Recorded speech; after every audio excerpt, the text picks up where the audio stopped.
Do you think La Llorona is just another ghost story? A simple folktale meant to scare children into behaving? What if I told you the legend of the Weeping Woman hides a much darker truth, one that governments, historians, and religious authorities have conspired to keep hidden for centuries? The truth about La Llorona isn't just disturbing, it's dangerous. They want you to believe she's fiction, a cautionary tale, a cultural myth passed down through generations of whispered bedtime stories. But the evidence tells a different story. A story of something ancient, something that has been with us for centuries, watching, waiting, weeping. In 1531, Spanish colonist Diego Ramirez de Mendoza documented the first official account of La Llorona in his personal journals while stationed near what is now Mexico City. The local villagers had been reporting a woman's cries echoing through the night for weeks. Children began disappearing, always near rivers or lakes, always after sunset. Ramirez dismissed the incidents as superstition until he heard the wailing himself. In his journal, dated November 18, 1531, he wrote, "The sound cannot be of this earth. It begins as the cry of a woman in deepest mourning, but transforms into something I cannot describe in human terms. May God protect us from whatever walks these shores at night." 3 days after writing this entry, Ramirez vanished. His body was found a week later on the banks of Lake Texcoco. The official cause of death was drowning, but the report failed to mention the unusual condition of his body, completely dry except for his eyes, which witnesses described as weeping water that was not his own. The Spanish authorities sealed all records of the incident. The journal only resurfaced in 1967, hidden in the archives of a monastery outside Seville, before disappearing again during its transfer to the National Library of Spain. Coincidence? Possibly. But it wasn't the last time evidence would vanish. What few realize is that accounts of a weeping, child-stealing entity predate Spanish colonization by centuries. Archaeological evidence from Teotihuacan shows carved relief work dating to approximately 450 CE, depicting a female figure with streams flowing from her eyes, standing beside a body of water with small figures, presumably children, submerged beneath the surface.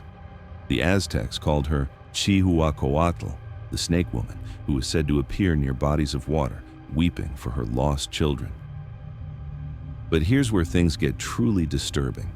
Nearly identical legends appear across cultures with no historical contact during the same time periods. In 1485, English chronicler William Caxton documented stories of the White Lady of the Thames, who allegedly drowned her children before taking her own life, and whose ghost was blamed for a series of child disappearances along the river. In Japan's Heian period, records speak of Mizu no Onryo, the water ghost, a mother who drowned seeking her children and subsequently pulled others into the depths. These aren't just similar stories. They're identical patterns separated by thousands of miles and no cultural exchange. The same entity, the same modus operandi, the same results. In 1883, British anthropologist James Fraser began collecting these accounts, noticing the pattern. He compiled over 340 documented cases across 6 continents of nearly identical phenomena. A female entity associated with water, characterized by weeping, targeting children, and leaving behind physical evidence inconsistent with natural deaths. Fraser's research went beyond folklore. He meticulously documented physical evidence, witness testimony, and official reports. His findings were scheduled for publication in a special addendum to the Golden Bough. It never appeared. Fraser suffered a mysterious nervous breakdown in 1885. When he recovered, he refused to discuss his research on the weeping woman. All his notes, over 700 pages of documentation, vanished from Cambridge University's archives. The only surviving fragment, a single page found mixed among unrelated papers in 1973, contained a hastily scribbled note. "It is the same entity. God help us all. It knows when it is being documented." The pattern continued through the centuries. Those who investigated too deeply disappeared or abandoned their research. Official records were sealed, lost, or destroyed. The story was relegated to folklore, safe, contained, dismissed as superstition. But the incidents never stopped. In 1932, 5 children disappeared over 3 weeks in a small town outside Veracruz, Mexico. Each vanished near the same stretch of river. Each disappearance was preceded by reports of a woman's crying heard after sunset. The final child, 7-year-old Miguel Alvarez, was found alive, huddled in a cave 3 miles downriver. He was catatonic for 6 days. When he finally spoke, he described a beautiful woman in a white dress who emerged from the water, weeping. She wasn't crying for the others, he told local authorities. She was crying because I got away. Miguel never slept through the night again. He died in 1946 at age 21, having drowned himself in the same river. The official investigation into the disappearances was closed without conclusions. The files were allegedly destroyed in a courthouse fire in 1949.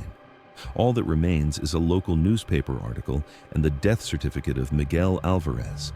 Cause of death, suicide by drowning. A handwritten note in the margin, not in the coroner's handwriting, reads simply, "She finally got him." The pattern repeats with disturbing consistency. In 1957, near Lake Pátzcuaro in Michoacán, 3 children from separate families disappeared over 2 months. Witnesses reported hearing a woman weeping near the lake shore. The case was investigated by Dr. Elena Martinez, a forensic psychologist who specialized in child abductions. Her initial report noted the similarity to La Llorona legends, but pursued a human culprit. 3 weeks into her investigation, Martinez's approach changed dramatically. Her notes became disjointed, focusing on water samples, ancient myths, and patterns in the crying. Her final report, submitted 1 day before she resigned her position and moved to Spain, concluded the disappearances were likely the result of accidental drownings, despite no bodies being recovered and multiple witnesses reporting the children were nowhere near the water when they vanished. In a private letter to her colleague, discovered after her death in 1982, Martinez wrote, "What I've found cannot be explained. The water samples contain anomalies, chemically consistent with human tears, but with a molecular structure I cannot identify. I heard her crying, Carlos, not near the lake, in my hotel room, 30 miles away. I'm leaving tomorrow. I suggest you burn this letter after reading it. Knowledge attracts her attention." The letter was found in her colleague's sealed files. Carlos Navarro had died 3 days after receiving it, of apparent suicide by drowning in his bathtub. The water, according to the housekeeper who found him, smelled of salt, like the ocean, despite being over 200 miles from the coast. Modern incidents continue, but are systematically obscured, buried under bureaucratic classifications, or dismissed as tragic accidents. Between 2003 and 2008, 14 children disappeared along various waterways in central Mexico. All disappearances were preceded by reports of a woman crying. All investigations were officially closed without resolution. All records were subsequently classified or lost in data migration errors. The Mexican government established Project Lagrima in 2010, ostensibly a water safety education program for children, but former program administrator Javier Soto revealed in an anonymous interview before his disappearance in 2013 that the project's true purpose was monitoring a pattern of child disappearances near waterways throughout Mexico. "We were cataloging the incidents, looking for the pattern," he said. "Always the same. Reports of crying, children vanishing near water, evidence that makes no sense. We found documented cases going back centuries, always the same entity, always the same method. We were close to understanding what it wanted, why it took the children. Then the project was suddenly shut down. All our data gone. My colleagues reassigned or resigned. I'm only talking to you because people need to know. She's not a legend. She's real. And she's still..." The interview ends there. Soto disappeared the next day. His body was found a week later in the Gulf of California, over 300 miles from his last known location. Cause of death: drowning.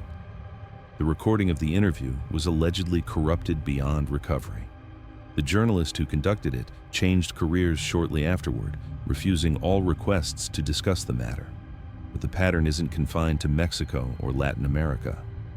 In 2017, 3 children disappeared near Lake Michigan over a 2-week period.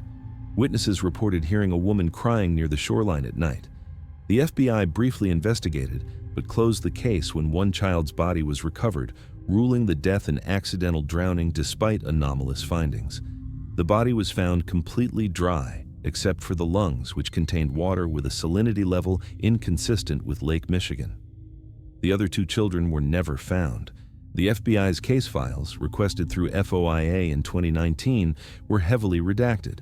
Entire sections were removed under the justification of ongoing investigation, despite the case being officially closed. One unredacted segment from the forensic report simply states, "Water sample analysis inconclusive. Molecular structure resembles human tears but contains unknown compounds. Recommended no public disclosure." La Llorona isn't a legend that originated with the infanticide of an abandoned woman. That story, the one we're all familiar with, is a cover, a simplification, a way to make something incomprehensible fit into a human narrative. The truth is far older and more disturbing. The entity we know as La Llorona has existed for thousands of years, appearing across cultures, always associated with water, always weeping, always taking children. But why? What does it want with them? The patterns in the historical record suggest something beyond simple predation. The children who occasionally return, like Miguel Alvarez in 1932, exhibit specific changes, catatonia, followed by an obsession with water, followed inevitably by their eventual return to the entity through suicide by drowning years later. It's not killing them, it's marking them, changing them, preparing them. Dr. Ana Luisa Vega, a hydrologist who specialized in freshwater ecosystems, began studying the chemical composition of water at sites of alleged La Llorona appearances in 2014. Her research notes, partially recovered after her laboratory at the National Autonomous University of Mexico mysteriously flooded in 2016, indicate she found molecular anomalies in water samples from these locations. The water appears to contain organic compounds consistent with human tears, she wrote, but with protein structures unlike anything in our taxonomic databases. Her final note, dated the day before the flood, reads, "The compounds are communicating. The water itself carries information, a message repeated across all samples. I've broken the pattern. It translates roughly to, the children help me remember. The children help me return. God help us if I'm right about what's coming back through the water." Dr. Vega survived the laboratory flood but suffered severe psychological trauma. She currently resides in a private mental health facility where she refuses to go near water of any kind, including refusing to drink it. Her only communication with the outside world is a single phrase she writes repeatedly. She cries because she's coming through. What if La Llorona isn't searching for her drowned children? What if she's creating them? What if each child taken is another step in something's gradual emergence into our world through water, the most ubiquitous substance on Earth? Consider the evolution of the encounters over time. Early accounts describe a ghostly figure that remained near its water source. By the 19th century, La Llorona was reported moving farther from water bodies. Modern accounts frequently describe her appearing miles from any significant water source. Whatever this entity is, it's expanding its range, adapting, growing stronger. In 2020, hydrologists monitoring water quality in Mexico City's municipal system detected anomalous organic compounds in the supply for 3 days before their equipment failed. The compounds resembled those in Dr. Vega's research. During those same 3 days, emergency services received 172 calls reporting the sounds of a woman crying from inside the callers' homes, from their faucets, their showers, their drinking water. 7 children disappeared during that period. None have been found. The Mexican government issued a statement attributing the water anomalies to algal contamination and the audio phenomena to pipe pressure fluctuations. The official report on the disappearances cited possible human trafficking, despite no evidence supporting this conclusion. The case remains open but inactive. But here's what they're not telling you. Similar water anomalies have been detected in municipal systems across the world in the years since. Always temporary, always followed by reports of crying, always preceding disappearances, always dismissed, explained away, forgotten, because the alternative is too disturbing to contemplate. What if La Llorona was never human? What if the weeping woman is merely the form something else takes to move among us, something ancient, something that exists within water itself, something that's spreading through our rivers, our lakes, our oceans, and now, our pipes, our homes, our bodies. Water makes up 60% of the human body. Every cell contains it. Every life depends on it. We drink it without thinking, bathe in it daily. We are, essentially, walking water vessels, perfect hosts for whatever is gradually emerging from these encounters.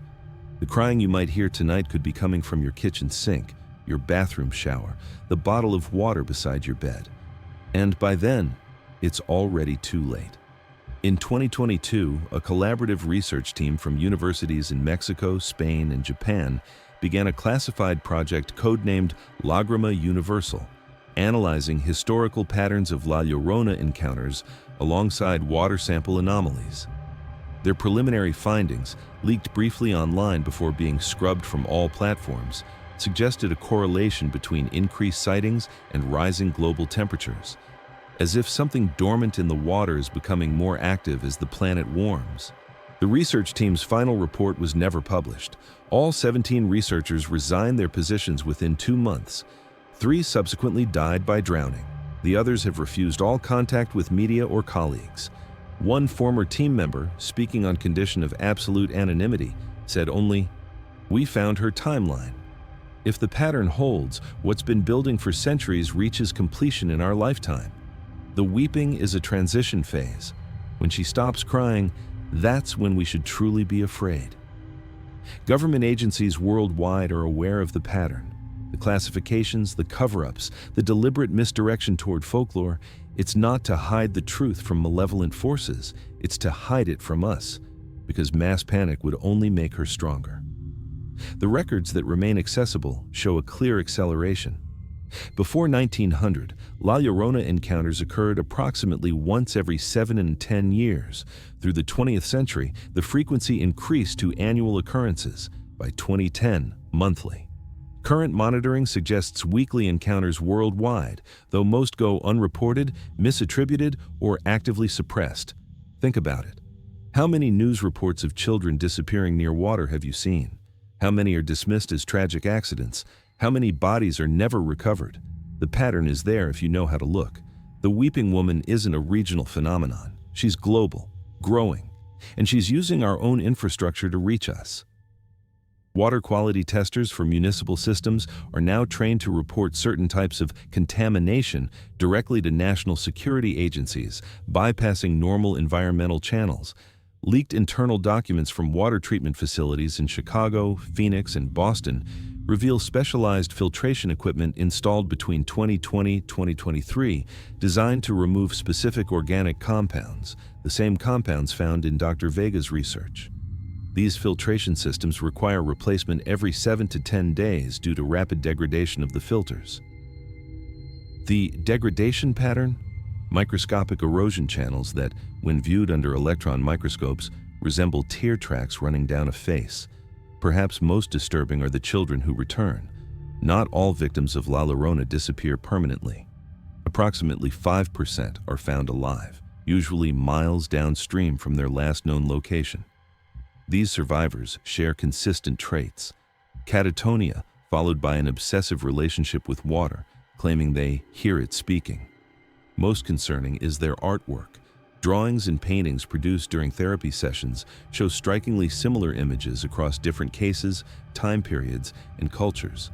A woman emerging from water, her body composing and decomposing simultaneously, surrounded by small figures that appear to be children with their eyes replaced by small bodies of water.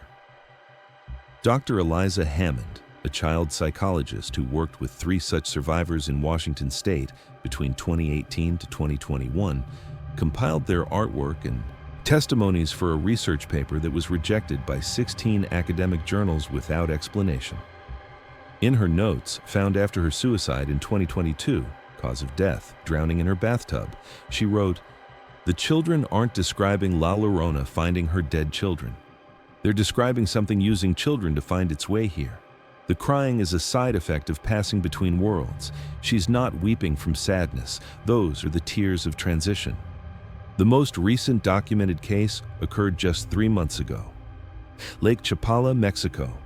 5 children disappeared over 2 weeks. 3 were found alive, huddled in a cave behind a waterfall. They were severely dehydrated despite being surrounded by water. When rescuers tried to give them water, they became hysterical, screaming that, "She is in it now." Under psychological evaluation, all 3 children described the same experience. A woman emerged from the lake, crying. Her tears fell into the water, spreading like ink, transforming the lake itself into something else. She took the children beneath the surface, but not into water as we understand it. They described the other side of the water, a place where everything is the same but in reverse, where the woman wasn't crying but becoming. The children who weren't found. According to the survivors, they helped her remember how to be solid. The local authorities classified the incident as a case of child abandonment, followed by exposure-induced hallucinations. Case closed, evidence sealed, pattern continued, but the acceleration is unmistakable. The incidents are increasing in frequency. The entity is adapting, evolving, expanding its reach. The weeping woman is no longer confined to remote waterways in Latin America. She's in our water systems, our homes, our bodies, every glass of water you drink, every shower you take, every pool you swim in. She's there, in transition, using the most abundant substance on earth as her conduit. Listen carefully tonight when all is quiet. That sound from your kitchen faucet might not be a loose washer. The gentle weeping from your bathroom might not be a leaky pipe. The salt you taste in your drinking water might not be minerals. She's been patient for centuries, but the patterns in the data are clear. We're approaching a tipping point. The frequency of encounters, the expansion of her range, the increasing complexity of her manifestations all point to an imminent completion of whatever process began centuries ago. And now you know. You've heard the truth behind La Llorona, not just a cautionary tale for children, but a warning for humanity. Something ancient is emerging through our most essential resource, something that uses children as conduits, something that has been patient, methodical, and increasingly successful. The weeping you hear is not mourning, it's transformation, it's emergence, it's triumph. Next time you're near water, any water, and you hear crying, remember what you've learned. Don't look for the source, don't call out, and whatever you do, don't go near the water's edge. Because she's not just a story, she never was. She's been here all along, waiting, watching, weeping, and now she's ready. If you've made it this far, you're part of the pattern now. Knowledge attracts her attention. Awareness makes you visible to her. Type, "I hear her" in the comments if you understand what I'm telling you. Subscribe for more suppressed truths that authorities don't want you to know. But be warned, each video brings you closer to things that exist in the spaces between what we know and what we fear. The water glass beside you right now, look closely. Is that movement on the surface just your hand trembling, or is something stirring within? La Llorona sees you now, through every drop of water in your vicinity, through the moisture in the air you breathe, through the water in your very eyes as you read these words. She's watching, and she's no longer weeping.